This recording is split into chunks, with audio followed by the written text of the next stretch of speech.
Azhar Masid. Tentunya masih di Items Informasi ke teman-teman milenial. Nah, ini adalah segmen yang biasanya tuh paling ditunggu-tunggu sama teman-teman Betul milenial. banget, Put. Karena kita mau bahas soal makanan. Kamu suka makan? Suka dong, siapa sih yang gak suka makanan? Apalagi makanan khas Gorontalo. Betul, tapi daripada kita berbasa-basi langsung saja ya Put ya. Jadi berikutnya nih kita sajikan beragam informasi kuliner di segmen 3 ini ya. Kuliner pertama merupakan salah satu kuliner khas Gorontalo yang ditetapkan sebagai warisan budaya tak benda atau WBTB Indonesia oleh Direktorat Jenderal Kebudayaan, Kementerian Pendidikan dan juga Kebudayaan. Kuliner ini berbahan utama tepung sagu dan menjadi salah satu makanan khas Gorontalo yang melegenda bernama ilabulo. Nah, ilabulo ini Put merupakan sajian tepung sagu yang berisi campuran telur ayam, ati ampela, daging ayam, dan juga sapi, dan dibumbui rempah dan juga dibungkus daun pisang. Jadi mungkin kayak pepes gitu ya, Iya, tapi betul. ada tepung sagunya. Nah, terus nggak cuman itu aja ya, sama halnya kayak makanan yang tadi Zara udah sampaikan, itu kan sudah ditetapkan sebagai warisan budaya tak benda atau WBTB Indonesia.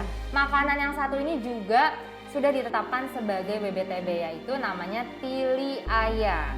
Tili aya ini merupakan makanan khas Gorontalo yang terbuat dari bahan dasar gula merah dicampur dengan butir telur dan santan kelapa. Setelah semuanya tercampur, adonannya tinggal dimasak sampai mateng deh. Jadi kayaknya agak lebih mudah ya buatnya ya. Iya, kamu buat dong. Iya. Nanti aku buat terus aku kirim ke rumah kamu ya. Boleh banget. Jangan lupa di review ya. Oke, siap. Nah, kuliner selanjutnya nih ada binte biluhuta Put. Makanan ini berbahan dasar jagung yang dicampur dengan ikan atau udang. Nah, nama menu ini adalah milu siram. Kayaknya enak nih. Nah, mengutip hot.liputan6.com secara etimologi, binte atau milu ini berarti jagung, sementara biluhuta ini dalam bahasa Gorontalo berarti siram. Jadi makanya ya dalam penyajiannya menu ini tuh dihidangkan dengan kuah kaldu yang sedap pastinya. Dan makanan ini ya guys ya ternyata wajib banget ada saat acara hajatan. Biasanya untuk memperkaya rasa, binte biluhuta ini menggunakan banyak bumbu rempah untuk pembuatan kuahnya. Selain itu juga ada cabai, daun kemangi, dan jeruk nipis. Aduh, aku suka banget nih, pasti kalau cabai berarti rasanya pedas kan? Pedas.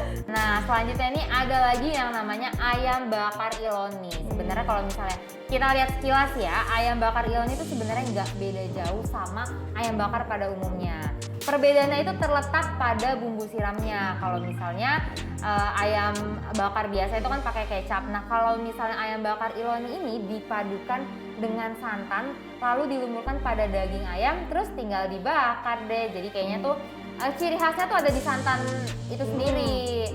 Nah, terus racikan bumbunya itu terdiri dari bawang merah, bawang putih, merica, kemiri, jahe, kunyit, daun serai, daun pandan, dan daun lemon yang ditumis. Lalu dicampurkan dengan santan.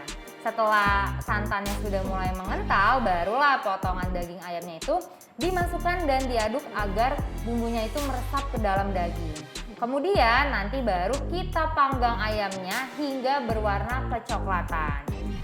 Setelah cukup matang, potongan ayam bagian atas itu kembali dilumuri dengan bumbu santan. Kayaknya enak banget ya. Aku tuh ngeliatnya jadi kayak ayam bakar tapi diopor gitu. Tapi Ya kan? hati-hati kolesterol nanti. Iya.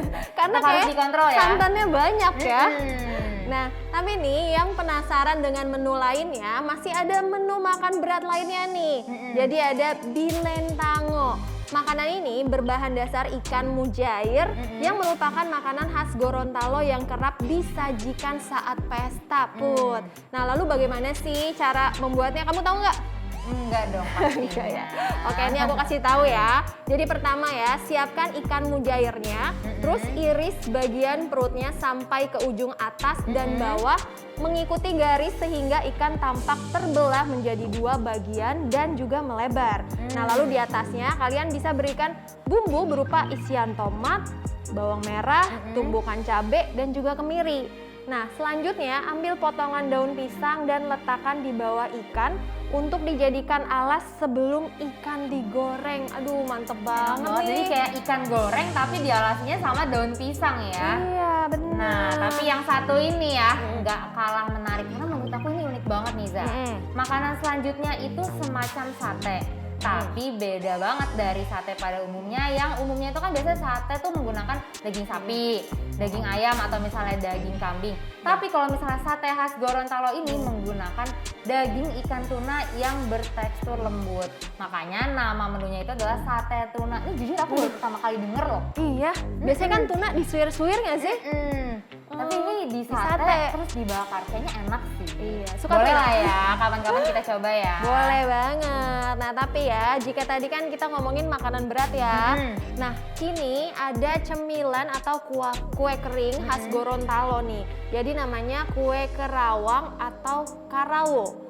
Berbeda pada kue kering lainnya ya Put ya. Kue kering Gorontalo ini memiliki ciri khas yakni motif bunga yang berada di atas kue. Jadi kue kerawang ini bisa dikatakan menjadi makanan khas Gorontalo yang banyak diburu nih Put. Nah, terutama menjelang Hari Raya Idul Fitri, dan tidak hanya cocok untuk disajikan Hari Raya Idul Fitri aja.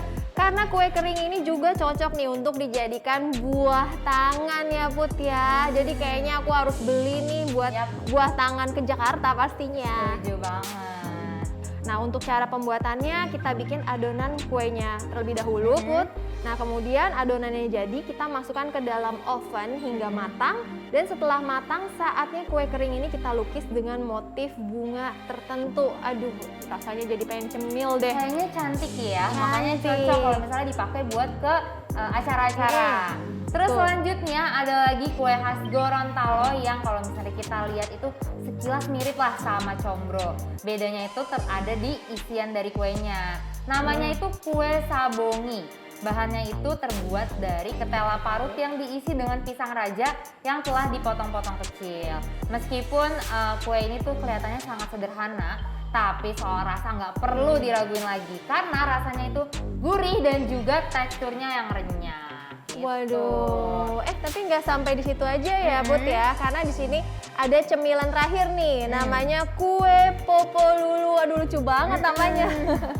Nah, kue ini berbahan dasar ubi merah yang dicampur dengan gula merah ya Put ya. Nah, lalu dibentuk bola-bola kecil, kemudian bola-bola kecil ini dibalut dengan tepung lalu digoreng sampai matang.